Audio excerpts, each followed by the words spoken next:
کہو کہ لوگو آؤ میں تمہیں وہ چیزیں پڑھ کر سناؤں جو تمہارے پروردگار نے تم پر حرام کر دی ہیں۔ ان کی نسبت اس نے اس طرح ارشاد فرمایا ہے کہ کسی چیز کو اللہ کا شریک نہ بنانا اور ماں باپ سے بدسلوکی نہ کرنا، بلکہ حسن سلوک کرتے رہنا، اور ناداری کے اندیشے سے اپنی اولاد کو قتل نہ کرنا، کیونکہ تم کو اور ان کو ہم ہی رزق دیتے ہیں،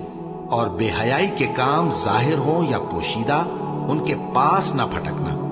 اور کسی شخص کو جس کے قتل کو اللہ نے حرام کر دیا ہے قتل نہ کرنا،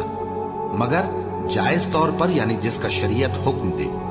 ان باتوں کی وہ تمہیں تاکید کرتا ہے تاکہ تم سمجھو، اور یتیم کے مال کے پاس بھی نہ جانا مگر ایسے طریق سے کہ بہت ہی پسندیدہ ہو، یہاں تک کہ وہ جوانی کو پہنچ جائے، اور ناپ اور تول انصاف کے ساتھ پوری پوری کیا کرو۔ ہم کسی کو ذمہ دار نہیں بناتے مگر اس کی طاقت کے مطابق۔